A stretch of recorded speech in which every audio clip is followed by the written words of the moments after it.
Olá, seja bem-vindo ao AtenaCast, o seu podcast interativo de conteúdo educacional. Aqui você encontra tudo o que há de melhor para conseguir se preparar cada vez mais para o vestibular e, é claro, para toda a vivência educacional ser impecavelmente proveitosa. Então, vem com a gente nesse quadro maravilhoso que a gente apelidou carinhosamente de Literatena para ficar por dentro de tudo o que acontece no âmbito dos vestibulares e os livros que as provas vão exigir para a execução de todas as performances no Brasil, tanto no Rio, né, com a nossa mais ousada do Brasil, o UERJ, que sempre exige, né, obras literárias, quanto no Circuito de São Paulo, né, em outras atividades e circuitos de vestibular que exigem, né, que o candidato tenha aí uma leitura prévia para a execução da prova em si. E claro, para falar de literatura no Atena, só existe um nome, né, que de todos os modos, de todas as formas, encantam não só os nossos alunos, como também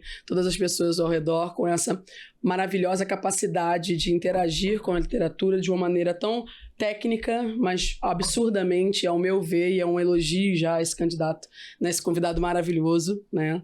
Ao meu ver, de uma forma muito sensível, muito próxima. Eu acho que é tudo que a gente precisa para os nossos alunos, para os nossos ouvintes poderem aprender um pouco mais sobre a importância que a leitura tem, mas antes de qualquer coisa, sobre tudo o que ela pode proporcionar. Então ele, né, que se denomina Rafael Mendes, nosso professor de literatura, redação, língua portuguesa, mas com algumas curiosidades, né, que as pessoas não sabem, vão ser reveladas aqui hoje, né? Também ator, dublador, poeta, formado na Letras da UFRJ, é filho de Minerva, como eu também, né? Todos abençoados por Atena, como doutorado em literatura brasileira e também pela UFRJ.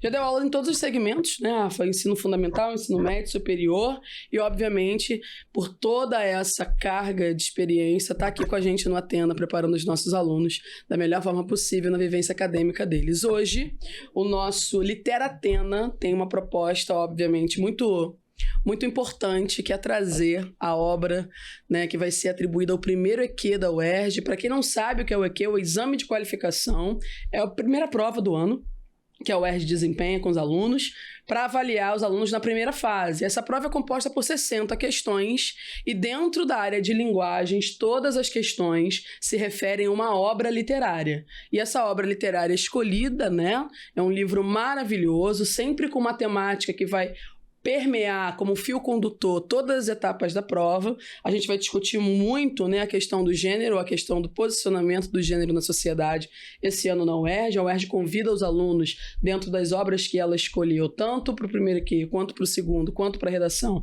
a fazer uma reflexão sobre o papel social dos gêneros, né, sobre a questão do machismo, a questão do posicionamento feminino e a questão, obviamente, da desconstrução que ela sempre necessita exigir dos alunos para que eles possam não só fazer a prova, mas refletir a respeito do que está sendo proposto. E não poderia ser diferente, a gente trouxe o Rafael Mendes aqui, nosso convidado maravilhoso, né? Eu quero agradecer muito desde já ter aceitado, né? Para que esse quadro seja composto e o nosso convite ele se estende ao Rafa, porque além de todo o processo que vai ser feito hoje, Rafa vai estar com a gente sempre, trazendo dicas interativas sobre todas as obras literárias dos vestibulares com você, comigo, com a Atena e com o Brasil agora, né, Rafa? Que a gente vai conseguir acessar tanta gente, mostrando o nosso trabalho, mostrando como a gente realmente acredita na educação através da leitura. Então, a gente vai começar falando dessa obra maravilhosa do Veríssimo, tá?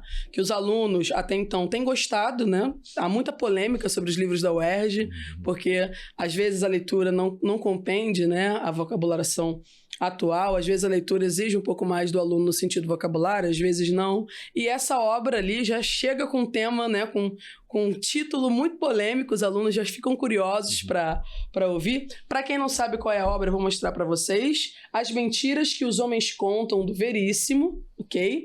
E essa obra, ela traz uma perspectiva muito caricata, como tudo que o Veríssimo faz, né? Mas com muita importância para a reflexão, para o diálogo a respeito do cotidiano. E é claro, como tudo que a UERJ desempenha, como tudo que a UERJ propõe, é uma reflexão a partir do presente, sobre uma questão comportamental, social, sociológica, filosófica, adequada ao passado. Então, obviamente, coisas que nos constroem ao longo da história nos impactam ainda hoje, e a UERJ sempre convida os seus candidatos a pensarem a esse respeito. E aí, Rafa, o que a gente pode esperar da prova da UERJ na área de linguagens, de maneira, assim, muito tradicional, mas ainda, né, com esse gostinho, né, desse ano, assim? O que a gente espera, já que esse foi o livro escolhido? Como é que o aluno ele pode se preparar, né? E esperar o que ele vai ver a nível de perfil de prova na hora que ele se deparar com o vestibular da UERJ esse ano? Bom, oi, Tícia, antes de qualquer coisa, obrigado pelo convite. Estou muito contente de estar aqui, embora seja algo inteiramente novo até para mim. Agora, já entrando no âmbito do livro, né, na questão da obra, bom, é sempre importante ter em mente que, embora a literatura ela se baixe por si mesma, ela tem a função estética por si mesma, né?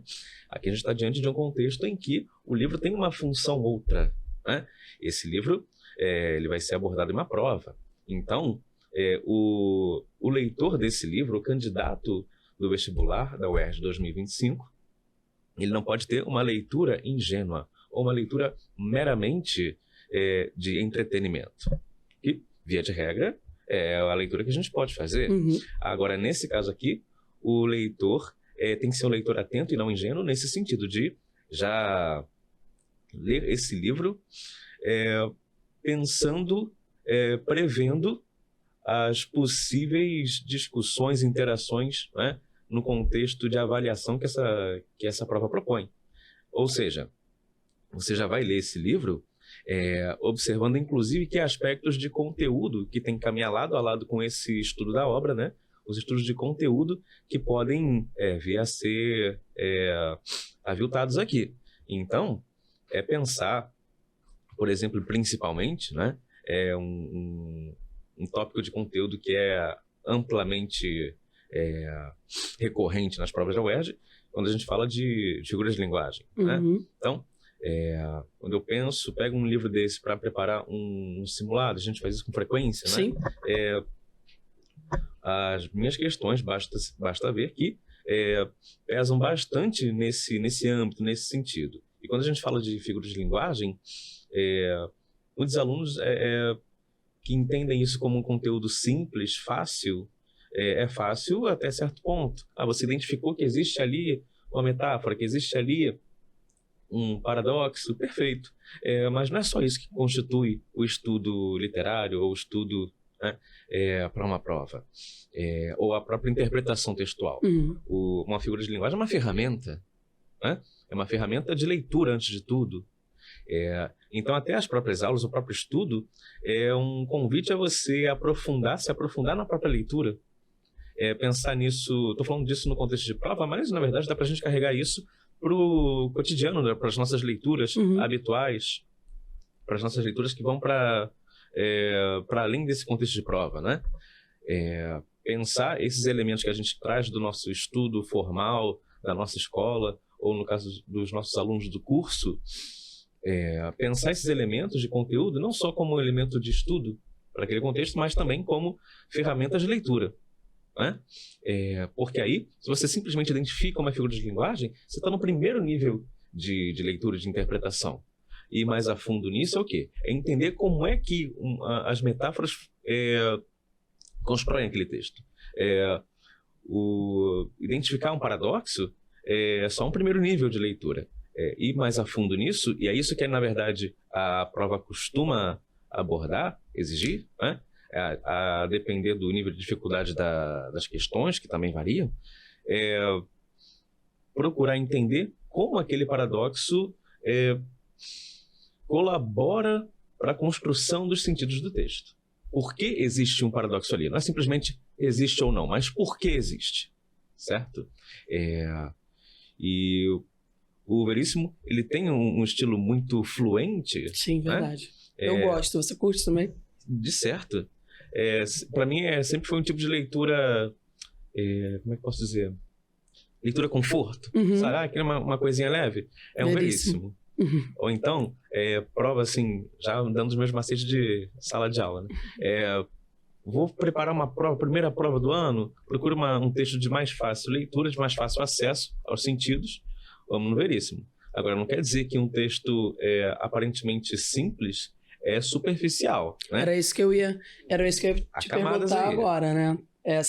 Todos os convidados estão falando de camadas, eu adoro, porque tá parecendo um fio condutor de todos os podcasts que a gente está gravando.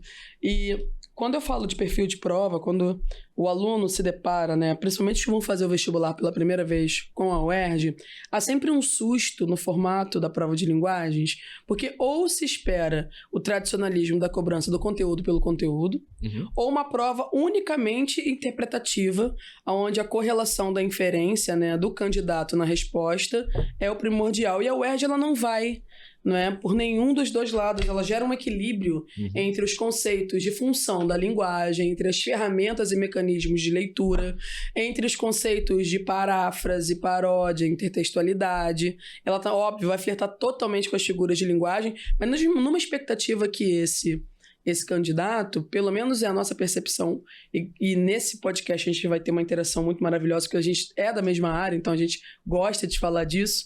Essas ferramentas, esses conceitos que são habituais na prova, eles não são jogados nela só para o nível do conteúdo, de asserção, de incompreensão se o aluno domina ou não aquele conteúdo. O que se percebe é que isso é literalmente na prova proposto como ferramentas de interpretação para que a inferência seja realmente produtiva. Então esse aluno ele não vai estar ali procurando uma alternativa, uma resposta que resplandeça a sua opinião intimizada sobre a obra, por exemplo. Ele vai estar ali se deparando, né, com alternativas que testem a capacidade dele de usar essas ferramentas, as funções, as figuras, os recursos intertextuais, para conseguir construir linha de raciocínio e alcançar a resposta certa. E aí, a minha pergunta, ela é muito por esse viés. Você, que se pudesse definir a prova de linguagens da UERJ em alguns tópicos, como que você a definiria? Bom, eu retomo um termo que você utilizou que, para mim, define bem essa prova. É uma questão de equilíbrio. Eu acho que das provas em que a gente trabalha atualmente, modernamente, né, é uma das mais equilibradas. E eu acho que é interessante que entra nesse equilíbrio não só a questão do conteúdo, está ali, mas não só a identificação do conteúdo, como a gente mencionava, vai no nível mais profundo de destacar esse conteúdo, no caso aqui das linguagens, né, como recursos, ferramentas de leitura e de construção de sentido. Então isso é muito satisfatório para mim perceber isso numa construção de prova. Não é uma prova leviana, não é uma prova meramente conteudista, mas o conteúdo está lá.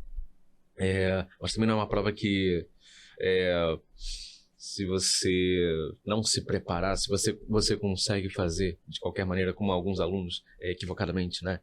Alguns candidatos equivocadamente pensam, né? Interpretação é fácil, vai na hora, tal. Não vai. Não vai. Justamente ela que falta. É treino. Então, a gente está falando aqui de se preparar em relação ao conteúdo, porque isso está lá, e também se preparar em relação a nível de interpretação, ou seja, interpretação é prática. Como é que se estuda interpretação? É interpretando, né? Seja na leitura, ou seja no estudo de provas. Como eu disse, entra nesse equilíbrio também algo que é muito peculiar da prova da UERJ, do perfil da instituição, a questão da relação da prova com o mundo real, vamos dizer assim, né? Com o meio sociopolítico mesmo. Há esse aspecto também, que eu acho que nem sempre é frequente em todas as provas. Você vê em uma questão ou outra, em determinados vestibulares, mas eu acho que realmente é um perfil muito estabelecido da prova da UERJ. Essa preocupação social, poderia dizer mesmo, né? Que reflete o próprio histórico da UERJ, né? Como uma instituição pioneira em termos de defesa da política de cotas. Enfim, eu acho que isso se reflete, inclusive, na escolha das obras. É sensacional, né? Um processo... eu acho que a UERJ, ela faz um convite interessante, mas de uma astúcia muito grande também da parte da banca, pensar que a gente não pode selecionar de uma forma diacrônica as obras e entender que esse estudante de qualquer faixa etária, de qualquer razão social, de qualquer equidade, né, de qualquer área do país, não tenha como ou não precise se interessar, vamos colocar assim. E aí a gente tem que começar a refletir muito a esse respeito, porque o convite da UERJ é a leitura. E isso, obviamente, nos obriga na preparação, e pelo menos no Atena a gente leva isso muito a sério em linguagem, a fazer com que esse convite seja um pouco mais atrativo do que o necessário para que o aluno também alcance a performance dentro dessa obra, né? Não é só ler a obra e fazer a prova, né? E a gente consegue, lá no Atena, pelo menos, eu tenho muito orgulho disso, superar essa necessidade de não leitura do livro. Né? Porque a gente não permite que essa perspectiva de vou para a prova sem ler não se valide, né? Porque não é só sobre fazer a prova, é sobre você ter um contato mínimo possível com obras que são referencialidade da nossa literatura e que fazem diferença na nossa construção, na nossa perspectiva de vida como brasileiro. Então, assim, eu acho muito importante esse convite, porque ele não é um convite só à feitura. E a gente tem que entender também como professor e relatar isso para os alunos, externar isso para os alunos, que é um convite que vai além, né? É um convite que literalmente legitima a nossa perspectiva como educadores. Então, a influência para que esses livros sejam lidos, analisados, discutidos, é um convite também a gente socializar, educar e fazer com que os nossos alunos fiquem mais preparados para a vida. Então, é muito importante a gente salientar isso. E vamos para a obra, né? Estou muito ansiosa para ouvir suas considerações. A primeira pergunta é se essa temática da masculinidade ao longo do livro, ela, ao seu ver, né, atende à perspectiva dos estereótipos, assim, né, masculinos. Nós temos, né, alguns estereótipos que representam o que seria a masculinidade tóxica, ou a masculinidade branda, ou a masculinidade acessível. E eu queria saber se você acredita que, né, a projeção que ele dá a esse tema, né, já com um título tão provocador, né, as mentiras que os homens contam já colocam esses homens dentro de um enquadramento de serem, né, mentirosos. Então, você acredita que a caricatura da masculinidade tóxica, a caricatura do homem, né, dentro dessa condição, é literalmente o processo mais fundamental que ele cria para relatar o que é essa masculinidade? O que é essa masculinidade na obra? Sempre que eu abordo qualquer obra literária, a minha porta de entrada é sempre a questão do gênero que a gente está trabalhando.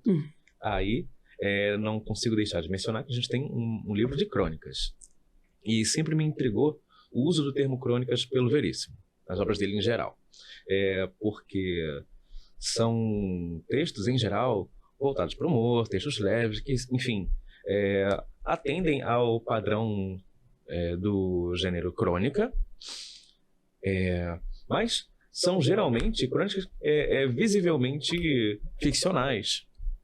E isso também atende ao escopo de crônica, mas é uma forma muito particularizada. Né? Há muitos cronistas, como Drummond, por exemplo, que nas suas crônicas nem sempre trazem tanta narrativa. A crônica do Veríssimo ela tem uma cadência de um recorte narrativa, de cotidiano muito sério, né? E é geralmente narrativa. Enquanto um Drummond, por exemplo, que enquanto cronista, né, é um dos meus favoritos também, ele já traz muitas vezes a crônica mais reflexiva, embora tenha também as crônicas narrativas, né?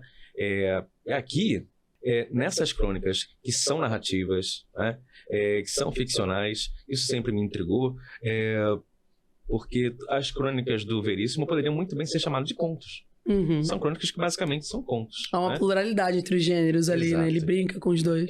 E esse deslimite é muito tênue, não é?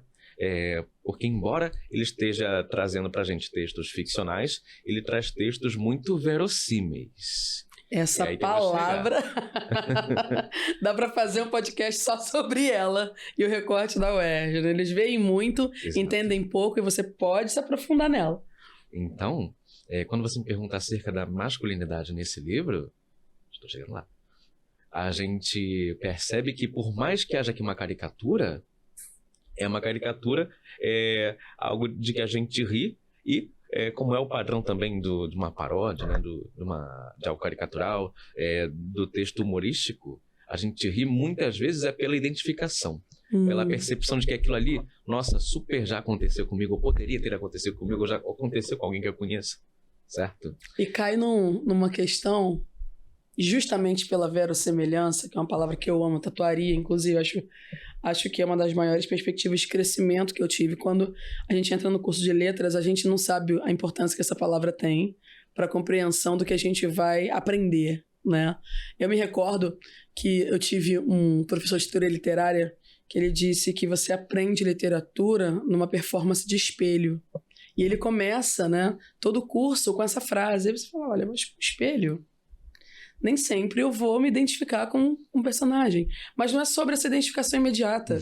É sobre você não só poder se identificar imediatamente com o que está sendo escrito ou lido por você, e ao mesmo tempo você reconhecer isso em outras pessoas. Ser indireto ou direto, esse reconhecimento. Por isso essa projeção que ele sempre defendeu nas práticas literárias dele, de compreender as obras literárias como um reflexo, né, social do nosso comportamento, da nossa psique, daquilo que a gente entende ser a realidade. E aí o UERJ traz essa palavrinha muito forte, né, porque ela não acredita que o real seja exclusivamente concreto, né? O real também é o ficcional, é o fantástico, porque isso também está refletido na nossa forma de pensar. Você acredita que a verossemelhança da masculinidade alcança todos os estereótipos que a gente conhece na sociedade sobre o que é ser homem dentro da sociedade que a gente vive? Bom, nessa obra eu acredito que o Veríssimo, aqui ele tem lugar de fala, né? Então, afinal é homem. Assim. Então, ao mesmo tempo que ele escreve isso e homens, né, também tem um lugar de fala nesse caso. Sim, que bom, eu não. Talvez se sintam... não sei se alguém se sente ofendido, mas enfim, talvez alguém se sinta... Atingido é a palavra certa, né? Até porque ela é um pouco mais vaga. Os desdobramentos disso são tantos. Então ele afirma, homens mentem, né? E está pressuposto na afirmação as mentiras que os homens contam. Está pressuposto aqui, homens contam mentiras. E eu vou abordar aqui essas mentiras, né? Então, há as mentiras das mais variadas formas, com as mais variadas motivações, né?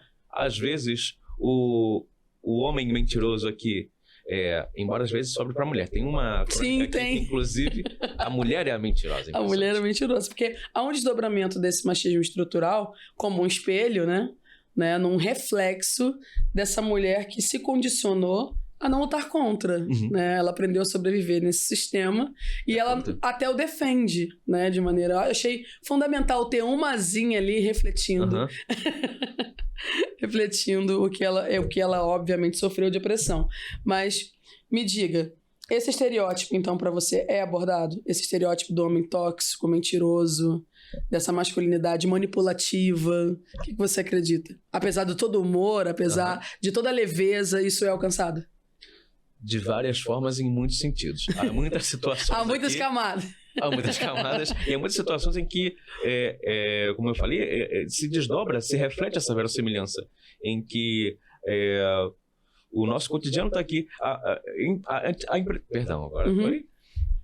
A impressão que eu tive muitas vezes lendo essas crônicas é de que eu estava lendo algum caos que eu já ouvi por aí, certo? De tal modo que reflete essa masculinidade eventualmente realmente tóxica. Porque aqui há mentiras que são ingênuas, há mentiras que são maldosas, há mentiras que são cruéis, há mentiras em que o mentiroso é o algoz, como vou dizer, aquele que inflige o mal ao outro, né? E há mentiras em que o mentiroso é a própria vítima da sua mentira, né?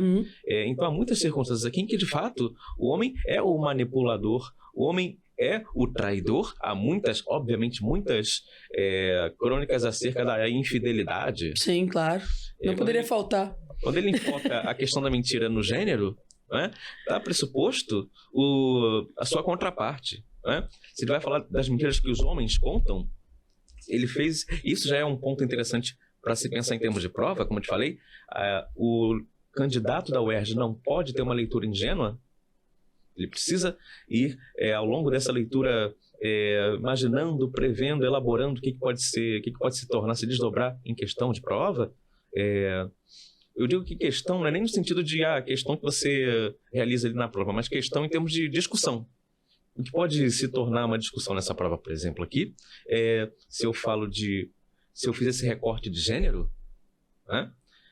Se são mentiras que os homens contam, então pressupõe-se o outro gênero como contraparte dessa relação. São as mentiras que os homens contam, está subentendido aqui, muitas vezes, as mulheres. A maior parte dessas crônicas são mentiras que os homens contam às mulheres. As mulheres. Embora isso não seja absoluto. Há mentiras aqui das mais variadas formas, com os mais variados, as mais variadas vítimas dessa mentira também, interlocutores dessas mentiras, né?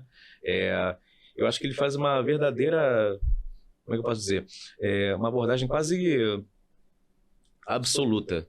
Quase um retrato. Um tratado sobre a mentira. Um retrato da mentira. Eu acho que nada falta aqui. Realmente eu não consigo imaginar, pensar uma situação em que normalmente se mente que esteja faltando aqui. Tudo que é relativo à mentira... Há um compromisso em legitimar essa construção social a partir da manipulação e a partir do processo, né, de fingir, né, de atuar. Eu entendia na faculdade de letras, depois daquelas inúmeras horas de teoria literária infindáveis que nunca acabavam, você sabe muito bem disso. Não que seja ruim, era maravilhoso, mas eram muitas. E a gente perpassou por 3 palavrinhas cruciais ali que eu vi muito presente nesse livro.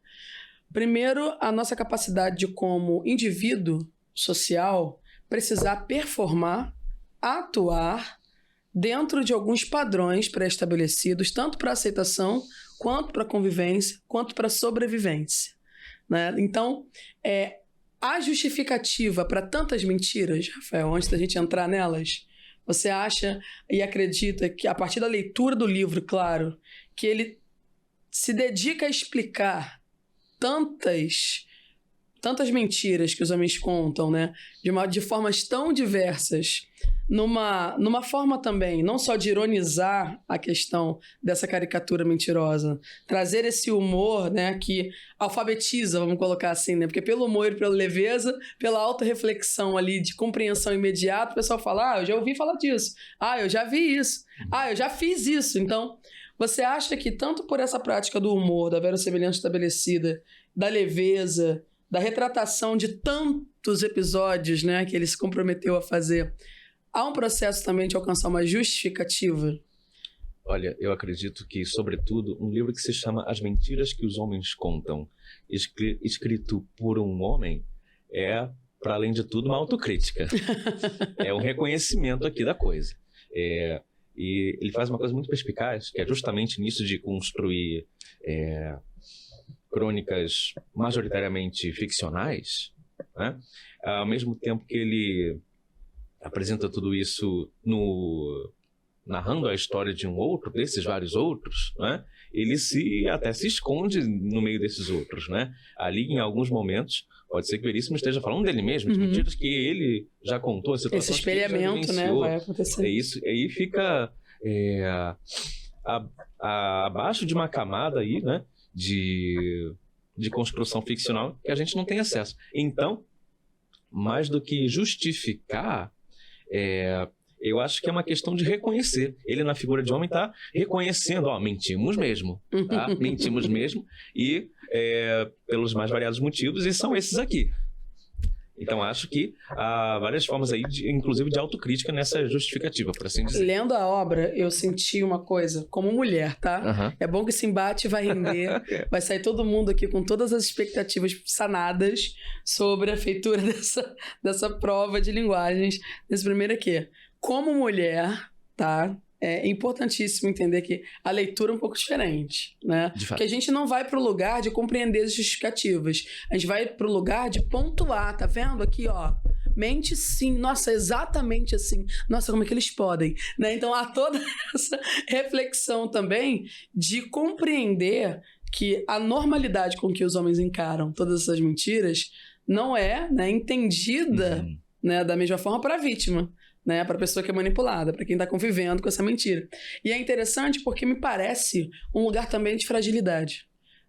O que eu entendi é que a mentira, como uma justificativa maior, é uma ferramenta necessária para esconder as fragilidades que o sistema opressivo do machismo não permite que esses homens possam, né, reconhecer que tem. Então, a mentira, muitas das vezes, não só pela infidelidade, é para não reconhecer que ele é infiel. Então, é um lugar de fragilidade que ele não quer assumir, um lugar de erro que ele não quer, né, vivenciar, que ele não quer performar. E todas essas mentiras são cadenciadas, né, por essa justificativa maior. Foi uma interpretação, né, inferente que eu tive a esse respeito, porque todas essas mentiras vêm de um lugar de não querer reconhecer o erro, mesmo entendendo que esse erro é um erro por si só.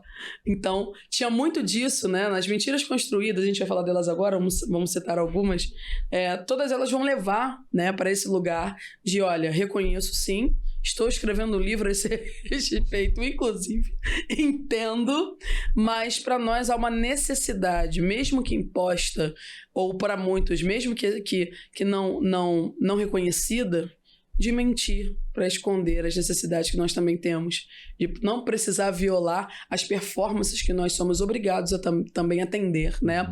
É interessante porque nessa dualidade de gêneros que a gente vivenciou ao longo da história e criação do mundo, a mulher é condicionada e padronizada e precisa performar, né, dentro de atuações, vamos colocar assim, dentro de papéis, né, atuativos mais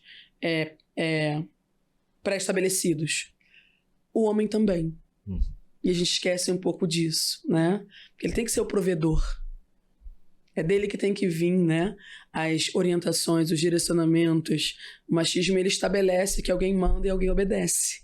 E nessa relação também, esse ser humano, homem, é fragilizado por si próprio, na sua performance, pela expectativa dos outros homens sobre ele mesmo, e por isso a necessidade de mentir tanto para performar dentro desse padrão, uma vez que, obviamente, ele não atenderia essa expectativa, né? E é claro, a mentira ela não é só uma justificativa de comportamento. Ela também é um desvio de caráter, ela também é um processo corruptivo, e como ser humano, os homens também estão fatíveis a passar por isso, né? A se deixar levar. Quais são as mentiras que você mais gostou e ao mesmo tempo acha que pode estar presente ali na obra, né? Quais foram assim os relatos, os momentos em que eu posso citar, né, de maneira sintética, alguns contos em que você achou a mentira mais caricata, assim, mais representante da masculinidade? Bom, eu entendo que a mentira é um processo de ocultar e ao mesmo tempo de expor, né? Você oculta aquilo que você não quer que seja revelado e você apresenta uma versão de si que é a que você deseja que seja veiculada. Mais do que as mentiras que ocultam alguma coisa, eu acho interessante as crônicas que mostram alguma outra coisa. Quando o prisma sobre o qual a mentira é vista é aquele de demonstrar alguma coisa, né? Embora toda mentira tenha esses dois vieses, não é? Em umas situações, ora em outras, a gente está destacando mais um lado ou outro, né? Uma das crônicas lá do comecinho do livro, eu acho muito interessante nesse sentido, achei muito criativa. É uma em que um sujeito é confundido com outro, né? E esse outro com quem ele é confundido, ele está marcado para morrer. Meu Deus! Então, em algum momento ele tenta convencer os seus algozes, os caras que foram atrás dele, de que ele não é aquela pessoa. Então aí, ele diz a verdade, né? O tempo inteiro. Até o momento que ele vê que os homens não vão acreditar nele, ele simplesmente aceita que ele assume aquele papel, né? É uma mentira em que ele não está ocultando nada, mas ele está aceitando aquele papel que foi imputado a ele, né? Então ele simplesmente aceita e assume veste esse personagem, e é isso que ele expõe, demonstra, né?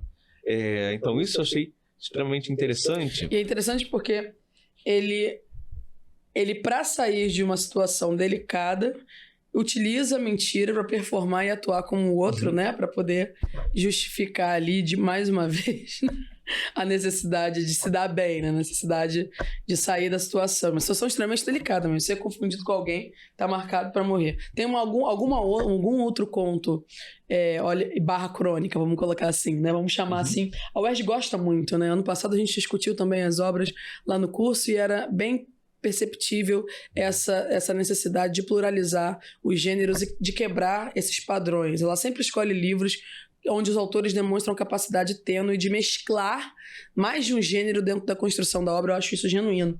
Aliás, acho muito provável vir uma discussão acerca disso, né? Do quanto de conto ou de fato crônica há nesses textos. Sim. Por conta disso, até acho que é super viável a gente variar nessa nomenclatura. Sim. E aí a gente entende que essas mentiras, nesse primeiro conto que você trouxe, como a gente está montando essa linha de raciocínio de espelhar um reflexo de fragilidade e, ao mesmo tempo, de poder se dar bem dentro de um cenário que é opressivo para ambos os lados, de maneiras diferentes, né? Estipulado por essa necessidade de segregação dos gêneros, como você estabelece, assim, os tipos de mentiras que existem dentro da obra, né? Essa primeira você categorizaria como que tipo de mentira? Esse homem que se passa, né, por outro para tentar, né, sair aí de uma situação delicada. No caso aqui, ele é confundido com um tal de Falcão, chamam ele de Falcão, e ele percebe que o Falcão está, assim, condenado. É um cara que fez alguma coisa aí, mas que é respeitado por esses seus executores, né? Então, há um pouco também aqui de assumir essa persona de alguém que é respeitado. Ele marca muito no início do texto como aquele sujeito é um cidadão comum, qualquer, banal. Então, de repente, por mais que ele esteja sendo conduzido para a sua morte, esse último ato de vida dele, ele entende que, bom, agora eu sou alguém respeitado, né? Então, agora com seu status, eu acho que é uma mentira ali que vai condenar ele. Aceitar esse papel é a condenação. Mas ele percebe que ele não vai ser desconfundido, né? Sim. Então, é uma mentira que mexe com a vaidade. E a barganha é o reconhecimento, né? Uma mentira que mexe com a vaidade. Há mentiras que são para ocultar algo que se fez de errado. Dá um exemplo. Né? Os vários exemplos aqui das mentiras que vão no sentido da infidelidade. Ou uma que eu gosto muito, que é justo a primeira, é o Grande Edgar, que é aquela situação, aquele caso, muito boa, parece algo que eu já vi, um caso que eu já ouvi, né? Por aí, é o quê? Quando você encontra, o que eu já vivenciei. Que é vivenciou, ficou interessante. Encontra alguém na rua, né? E é alguém que você não se lembra. De quem você não se lembra. A pessoa te reconheceu e você não reconheceu a pessoa. Então, isso se associa muito ao contexto, ao conceito de crônica, né? É muito uma situação cotidiana, fácil da gente se identificar. Então, ali, eu tenho uma mentira que é de ocultação. O que, na verdade, não é nenhum crime. Você não reconheceu a pessoa. Acontece, de repente, né? Faz muito tempo que você não a viu. Né? Aliás, não tem como fugir disso, né? Nós, professores, passa-se um tempo... há rostos que, de repente, esmaecem um pouco no escopo ali da nossa memória. Há nomes que esmaecem no escopo da nossa memória. Então, professor, passados 5, 10 anos que deu aula para uma pessoa, esbarra na rua... e é reconhecido, professor, e aí? Quem nunca? Ele fala, oi! Fala, tomara que não pergunte o nome. É exatamente o que esse personagem vivencia logo na primeira crônica. Então já reconheço aqui, tá aí uma mentira que eu já contei. Lembra de mim? Lê. Claro! Sentava ali Aí a pessoa completa, né? No meio, você sentava ali no meio. Mas assim, exatamente como é. Então, aqui é um tipo de mentira que você quer ocultar, o que na verdade não é um crime, enfim, é um fato, né, que deixa a gente constrangido, não se lembrar do nome ou do rosto de alguém. Então, esse tipo de mentira é para ocultar algo que a gente considera negativo pra gente, né? E o que você atribui à quantidade expressiva de mentiras justificando a infidelidade no livro? Uma autocrítica, será? Será que a gente pode levantar essa curiosidade do autor, é claro? Essa é uma ótima pergunta. Porque são muitas, né? Eu fiquei inclusive preocupado. Então, como eu mencionei, lá no comecinho da nossa conversa, o próprio título As Mentiras que os Homens Contam pressupõe o recorte de gênero, que pressupõe a contraparte feminina nessa relação. Então, pensando nesse título que ele estabeleceu, o título não é simplesmente Mentiras. Não. É bem direcionado. Exatamente. Então, acho até natural que isso seja acompanhado por uma maioria de textos enfocados na questão da infidelidade, né? Ou seja, na relação com o outro, né? Então, o Veríssimo entendeu que no momento que ele escreve esse livro, né, o público, tanto traído quanto o público traidor, teria interesse em compreender Por quê? esse porquê. Então, a justificativa vai também no sentido, né? A justificativa das mentiras vão também no sentido de buscar o interesse do público leitor, seja o homem. E isso tá muito claro, porque quando eu falei a primeira vez sobre o livro, já nas nossas turmas lá no Atena, é interessante ver o movimento masculino quando você fala o nome do livro, né? Uhum. Você fala, não, o nome do livro, do primeiro aqui, é As Mentiras que os Homens Contam. Aí uns fazem assim, de imediato. Tipo, é um auto-reconhecimento crítico de imediato. As meninas já reviram os olhos, como vocês... Nossa, isso acontece muito, sabe? Já tem ali uma relação de interação direta com o leitor, eu achei fundamental. Tem aquela reação, sobretudo dos meninos, mas a mulher mente também. E assim, com certeza, isso foi um comentário que chegou pro Veríssimo com certa frequência. Tanto é que uns anos depois ele lança As Mentiras que as Mulheres Contam, né? Tem essa contraparte. Porque mentem também, né? Com justificativas diferentes. Ser humano mente, né? Ser humano mente. A diferença aqui vai ser nas motivações. E, como a gente já esquadrinhou, né? As mentiras dos homens, muitas vezes, incidem na questão da traição, da infidelidade. Com certeza. Não tem como a gente negar, isso é um fato social, vamos dizer assim. E esse fato social, eu gostei da palavra, e esse fato social me remete a outra pergunta, porque essas mentiras constroem uma relação quase que de manutenção, né? E é interessante isso, de manutenção das relações. Então, os homens entendem a mentira como uma ferramenta, né, necessária, em muitos casos, para estabelecer suas relações, que na cabeça deles venha a ser saudável a partir do momento que as mulheres não saibam o que eles fazem, né? Então, para você, além da autocrítica, também uma leitura do escopo social das relações. A gente pode entender que esse livro ele acaba sendo um retrato de como os homens têm lidado dentro das suas relações interpessoais, com tantas necessidades de mentir. O que você opina a respeito? Definitivamente é esse tipo de ferramenta, embora a gente tenha que destacar que é uma ferramenta moral, né? A gente entra no campo da moral, não é uma ferramenta aceitável, mas em muitas circunstâncias, como o livro mostra, né, entendido aí pelo mentiroso como inevitável. Então, o Veríssimo, quando a gente usa esse termo, aliás, autocrítica, não estou dizendo, tá, que não estou afirmando categoricamente que o cidadão ali, pessoa física, Luiz Fernando Veríssimo, cometeu todas essas mentiras ou se ele, né, já foi infiel nas suas relações. A gente tem que tomar muito cuidado, sobretudo quando a gente está tratando de um autor vivo, né? Aliás, acho interessantíssimo como a prova da UERJ tem recentemente, quase todos os anos, né, trazido autores vivos, né? Acho importante a gente ler Veríssimo, para a gente não esquecer e isso não se perder no redemoinho de informação, de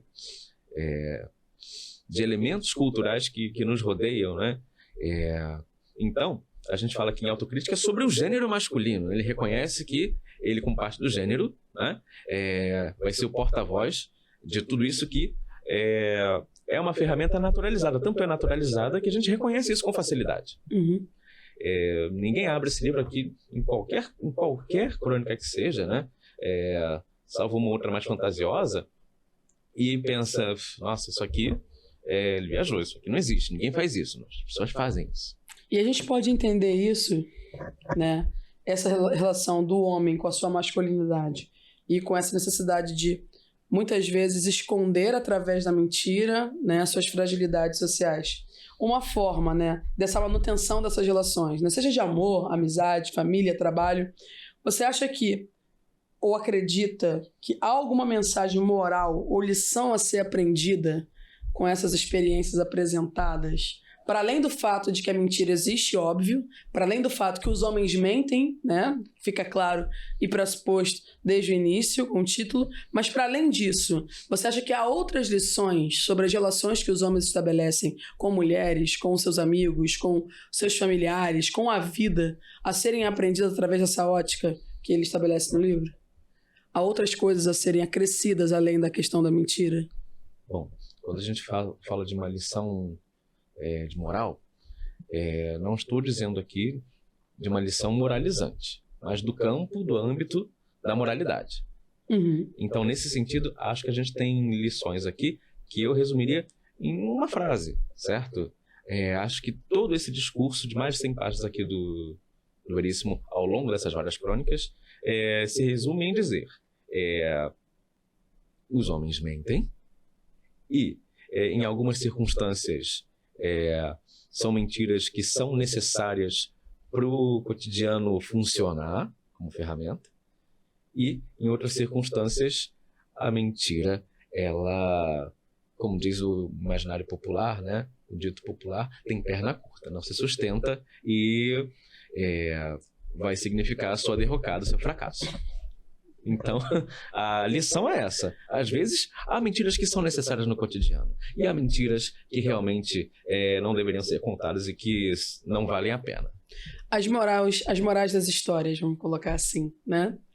Elas sempre retratam, na maioria dos textos representados no livro, essa necessidade da gente refletir que a mentira leva, né, a sua derrocada. Você sentiu que ele prevalece quem mente ao final ou prevalece quem foi manipulado ao final? Como é que você sentiu na esmagadora maioria das crônicas a reflexão do autor a esse respeito? Há um senso moralizante presente no livro a partir do momento que a mentira evidentemente é esclarecida ao final das crônicas? No meu entendimento, há equilíbrio nesse sentido, né? Mas eu percebo que justamente as mentiras pequenas, as mentiras não tão desrespeitosas, não tão problemáticas no contexto social, são aquelas que se sustentam. Passam ilesas ali. Agora, a questão da infidelidade, geralmente, por exemplo, na minha percepção... Ele tem que gerar uma expectativa também, né? Porque se a gente está lendo sobre infidelidade, a gente quer que a pessoa descubra. Exato. Na minha percepção, na maioria dos casos, o infiel não se dá muito bem. Mas há situações que eu acho muito curiosas em que a mentira é entendida tanto como algo naturalizado, que ela é naturalizada inclusive quando a pessoa que está sendo enganada descobre. Né? Há um dos contos aqui, uma das crônicas, que é sobre infidelidade. A mulher estava lá com um amante em casa. No caso aí, a mentirosa é a mulher, inclusive. Acho que esse era o caso excepcional, né? E o marido chega, circunstância assim, comum de piadas, né? E tal. E o homem se esconde no armário e o marido vai vendo os vestígios, os indícios, né? Está suspeitando que tem um amante da esposa ali. E ela fala: pode ser que tenha, pode ser que ele esteja, né, dentro do armário, coisa e tal. E ele vai brincando com o óbvio, né? Exato. E ele vai se encaminhando para o armário para abrir. E ela fala: olha, você pode conferir, mas se você abrir esse armário, saiba que a nossa relação está terminada, porque você não vai ter confiado em mim. É o teste manipulativo, né? Aí ele fala: e se tiver de fato um amante, um homem aqui dentro? Aí ela vai dizer: o nosso casamento se desfez da mesma maneira. Ele: bom, mas eu tenho que guardar minhas roupas. Ele abre o armário, encontra o amante lá, fala: com licença, coloca ali a roupa, finge naturalidade. O amante sai fingindo naturalidade e, pelo comentário ao final da crônica, a vida segue normalmente, eles fingem que nada aconteceu. Então, a mentira às vezes é naturalizada a tal ponto que ela é fatídica, né? Ela continua tendo perna curta, como no comentário popular, mas nem por isso ela devasta a relação. Porque ela é tão naturalizada que é naturalizada também a sua aceitação, depois que você descobre. Isso também tem reflexos no cotidiano, na vida real. Né? Ela é verossímil também nisso. Há situações que nos parecem absurdas que estão nesse livro e que também são reais, também ocorrem na realidade. Né? A gente volta àquele contexto da verossimilhança. Né? Perfeito, maravilhoso. E uma última pergunta a respeito da obra e a respeito das histórias, né? Porque eu acredito que a crônica, ou nesse caso, os causos, né? Como minha avó gostava de falar, elas propõem uma reflexão sobre a realidade contemporânea. A perspectiva do cronista é retratar o cotidiano. Só que não necessariamente esse cotidiano ele vai, obviamente, trabalhar uma temática que aconteceu hoje. Uhum. Porque a gente vivencia como um looping, né? Como um núcleo de reflexos, aquilo que a gente entende ser nossas limitações de convivência. E aí, eu tenho uma pergunta. Há alguma discussão sobre os limites da honestidade e da sinceridade nas relações humanas? Você acredita como teórico literário que essa obra, né, traz para nós uma perspectiva de refletir a respeito do quanto alguém aguenta a mentira de outra pessoa e o quanto alguém consegue mentir para outra pessoa? Você acha que esse limite é esclarecido aí? Eu acho que esse limite é a própria temática de praticamente todas as crônicas desse livro. Uhum. Né? O interessante de ser de uma narrativa mesmo que a gente esteja falando de uma narrativa que tematize o cotidiano, o que tem de especial, de diferente que ela traz pra gente? O que faz a gente arregalar o olho de espanto? Né? Eu acho que a literatura, qualquer que seja, nos pega quando ela impacta, quando ela nos dá um susto. Né?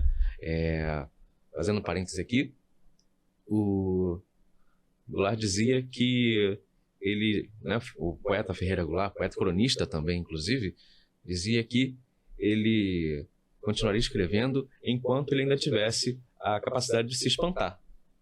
Né? E está pressuposto aí também a capacidade de fazer espantar o seu leitor. Né? Então aqui a gente tem situações limite de mentira. E é isso que faz o leitor se espantar. Né?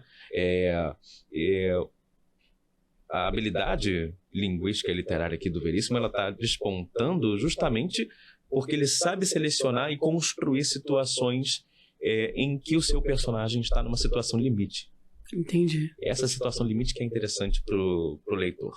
Você acha que essas situações em que as pessoas estão sendo testadas na sua máxima capacidade de suportar é um grande incentivador da mentira? Boa colocação essa. Se é um incentivador. As pessoas mentem mais quando elas estão em situações limites? Eu acho que nas situações limite, né, você tem ainda duas vias. Né?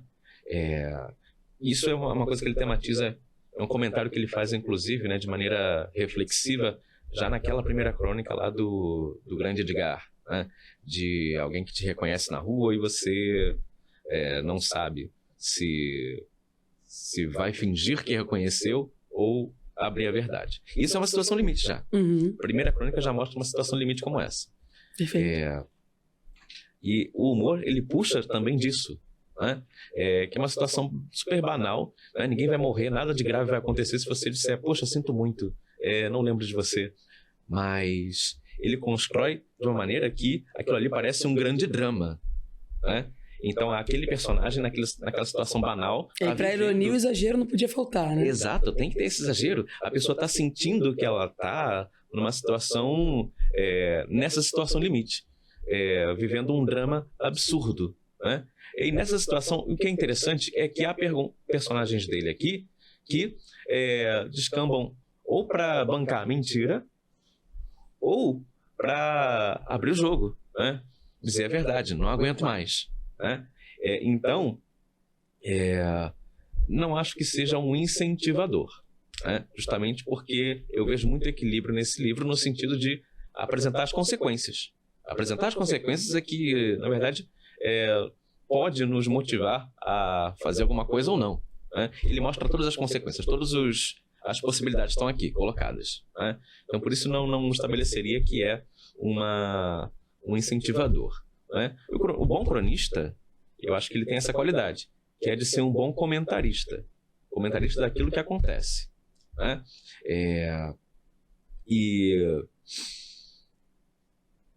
aí eu retomo o tópico que você mencionou mais cedo sobre a questão da masculinidade tóxica.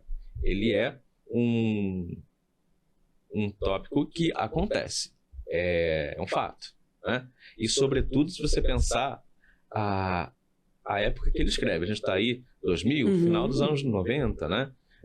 Então é um comentário só a muito gente sabe. atado à época. Pois é. Então, nesse próprio contexto, eu não acho que ele é um incentivador da mentira. Ele é um comentador do que ocorre, né? E aqui, há coisas que, aliás, eu acho que ocorriam, eram muito mais naturalizadas à época da produção do livro. E por isso, uma obra de crônica a gente tem que considerar sempre no momento da sua escrita. Isso é fundamental, né? Porque é uma obra que, essa aqui é uma obra que ainda dialoga com a nossa realidade, mas dialoga muito mais intimamente com o contexto que ela foi escrita, certo? Tanto que aqui, nesse humor que ele traz, há muito humor irônico dele, há muito humor de situação. Sim. Né? Essa situação aí de não reconhecer a pessoa, por exemplo, mas há também um humor de objetificação feminina, né? A gente não pode fazer vista grossa para isso. Isso aqui também. Claro, essa caricatura que se remonta dentro de um assédio, né, tão naturalizado, pré-estabelecido, que vai desencadear em algo tão sério como a cultura do estupro, e a gente ainda consegue rir disso, né, em pleno século XXI, vamos colocar assim. E é claro que ele teria que flertar com isso, porque isso é uma das características mais cabais da vivência dos dois gêneros, né, como um é consumido, né, e o outro é reconhecido. E a gente fica nesse paralelo o tempo todo, né, com essa obra. E isso me remete a uma pergunta que não está no roteiro, você não vai me bater, mas eu acho que eu preciso fazer, tá? Qual é a verdade que o livro conta, então? Já que a gente entendeu todas as mentiras tão minuciosamente tragas por esse comentarista absurdo, desse tema maravilhoso que ele levantou. Qual é a verdade desse livro, Rafa? Eu acho que a grande verdade é aquela que já está contida nesse título, né? Homens mentem. E majoritariamente para as mulheres e muitas vezes principalmente para as suas mulheres, né?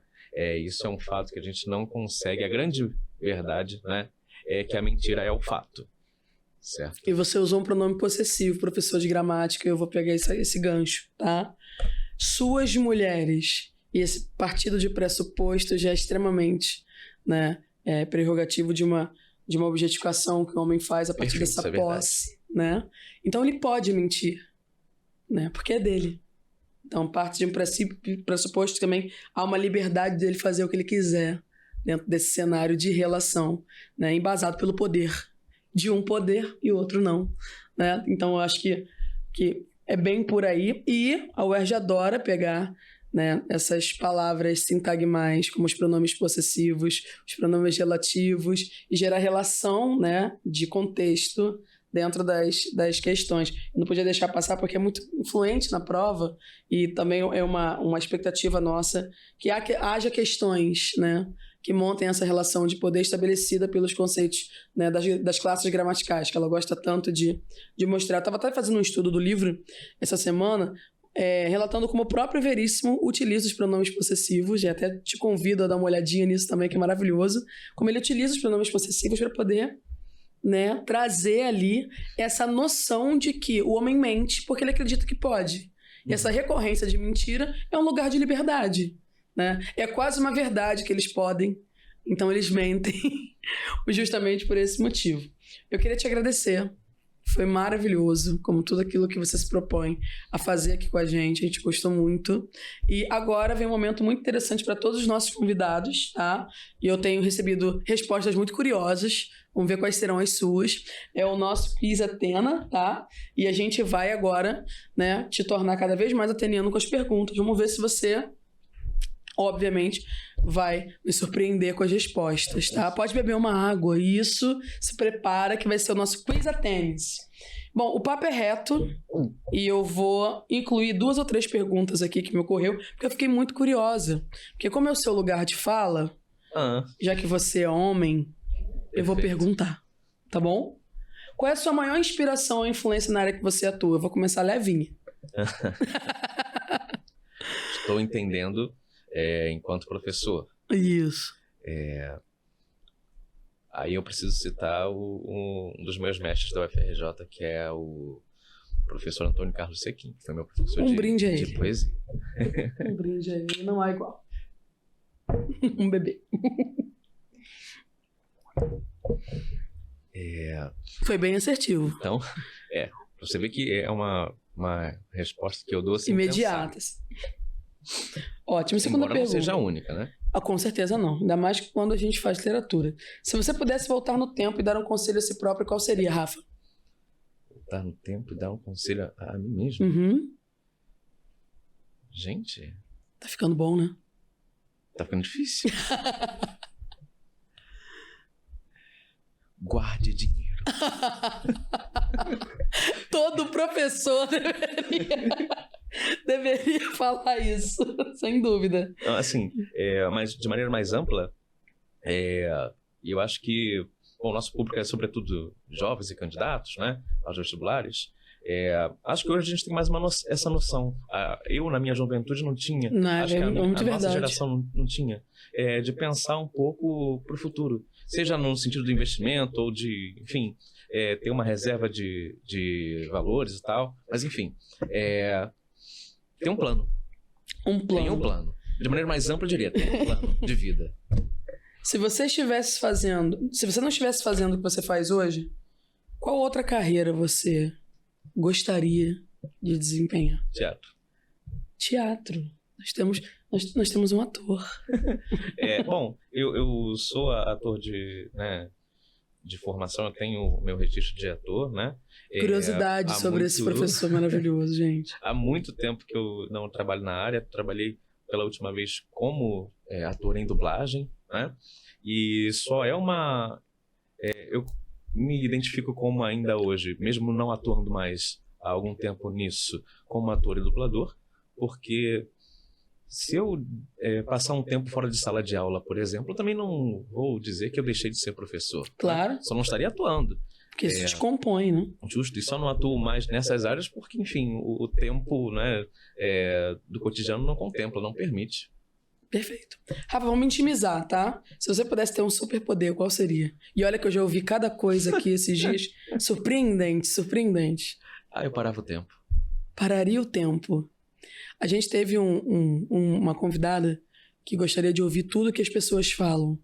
Ela queria ter o superpoder da fofoca. Você acredita nisso? Uma outra queria voar. E a gente não espera isso, mas parar o tempo seria... O fofoqueiro não suporta a mentira, não suporta a ocultação de qualquer verdade. Não, ele precisa saber, né? Se você pudesse jantar com qualquer pessoa, viva ou morta, qual seria a sua escolha? Alguém inacessível, assim.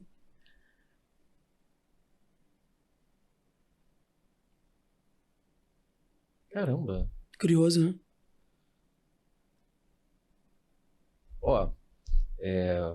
Tem muitas ou tá procurando quem?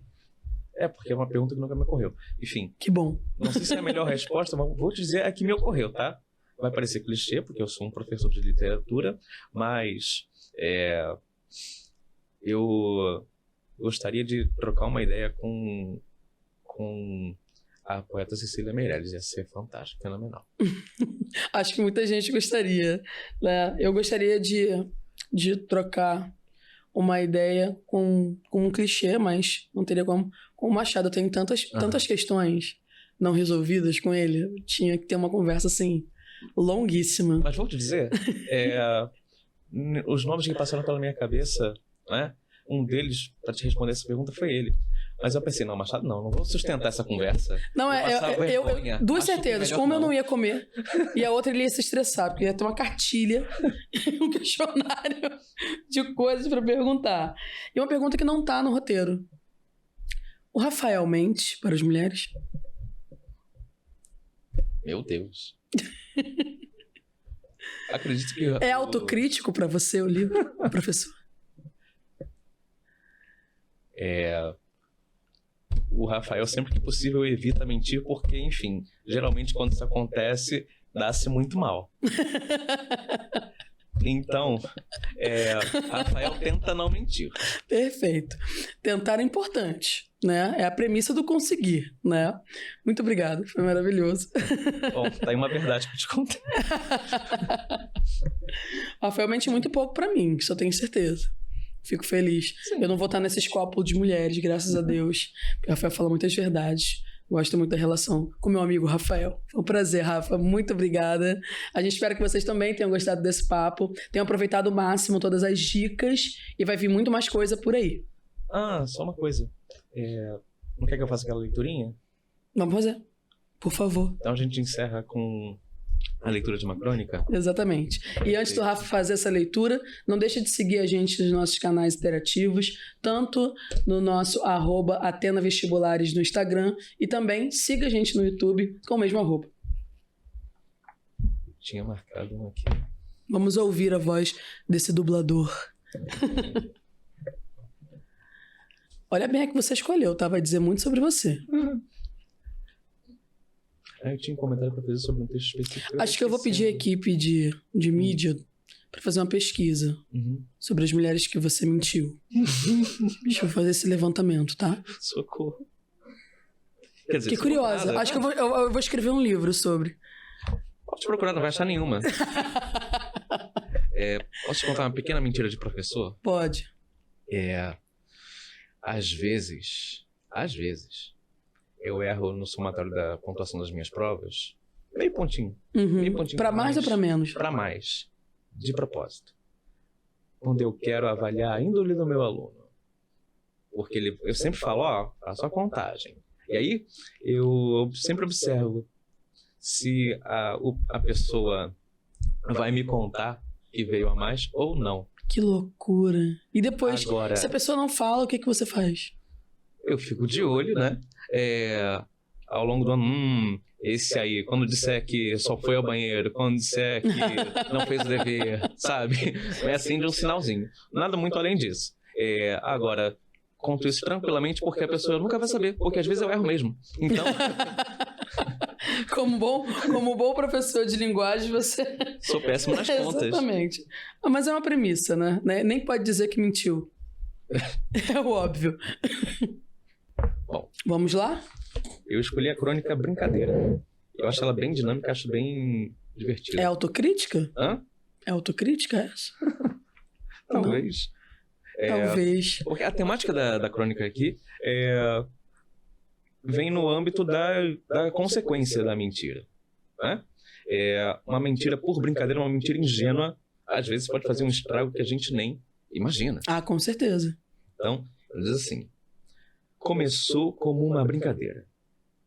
Telefonou para um conhecido e disse: eu sei de tudo. Depois de um silêncio, o outro disse: como é que você soube? Não interessa. Sei de tudo. Me faz um favor. Não espalha. Vou pensar. Por amor de Deus. Está bem. Mas olha lá, hein? Descobriu que tinha poder sobre as pessoas. Sei de tudo. Como? Sei de tudo. Tudo o quê? Você sabe. Mas é impossível. Como é que você descobriu? A reação das pessoas variava. Algumas perguntavam em seguida: alguém mais sabe? Outras se tornavam agressivas. Está bem, você sabe. E daí? Daí nada. Só queria que você soubesse que eu sei. Se você contar para alguém, depende de você. De mim? Como? Se você andar na linha, eu não conto. Certo. Uma vez, parecia ter encontrado um inocente. Eu sei de tudo. Tudo o quê? Você sabe. Não sei o que você sabe. Não se faça de inocente. Mas eu realmente não sei. Vem com essa. Você não sabe de nada. Quer dizer que existe alguma coisa para saber, mas eu é que não sei o que é. Não existe nada. Olha que eu vou espalhar. Pode espalhar que é mentira. Como é que você sabe que eu vou espalhar? O que eu vou espalhar? Qualquer coisa que você espalhar será mentira. Está bem, vou espalhar. Mas dali a pouco veio um telefonema. Escute, eu estive pensando melhor. Não espalha nada sobre aquilo. Aquilo o quê? Você sabe. Passou a ser temido e respeitado. Volta e meia, alguém se aproximava dele e sussurrava. Você contou para alguém? Ainda não. Puxa, obrigado. Com o tempo, ganhou reputação, era de confiança. Um dia, foi procurado por um amigo com uma oferta de emprego. O salário era enorme. E por que eu? Quis saber. A posição é de muita responsabilidade, disse o amigo. Recomendei você. Por quê? Pela sua discrição. Subiu na vida. Dele se dizia que sabia tudo sobre todos, mas nunca abria a boca para falar de ninguém. Além de bem informado, um gentleman. Até que recebeu um telefonema. Uma voz misteriosa que disse, sei de tudo. Como? Sei de tudo. Tudo o quê? Você sabe. Resolveu desaparecer. Agora ele é a vítima, né? Agora ele é vítima. Mudou-se de cidade. Os amigos estranharam o seu desaparecimento repentino. Investigaram o que ele estaria tramando. Finalmente foi descoberto numa praia remota. Os vizinhos contam que uma noite vieram muitos carros e cercaram a casa. Várias pessoas entraram na casa. Ouviram-se gritos. Os vizinhos contam que a voz que mais se ouvia era a dele, gritando, era brincadeira, era brincadeira. Foi descoberto de manhã, assassinado. O crime nunca foi desvendado. Mas as pessoas que o conheciam não têm dúvidas sobre o motivo. Sabia demais. Caramba! Muito bem. Bacana. Muito bacana. E é interessante como vai remontando tudo e nos levando a uma verdade, né? Mentimos, né? Mas os homens um pouquinho mais. Muito obrigada, Rafa. Olha, que foi ótimo. O outro eu não vou ler. Vai ser muito autocrítico, não vai ser legal. Foi um prazer. Espero que vocês tenham gostado também. Nos sigam e fiquem sempre atentos ao Athena Cast, o seu mais novo canal de educação, curiosidades e muita informação. Um beijo.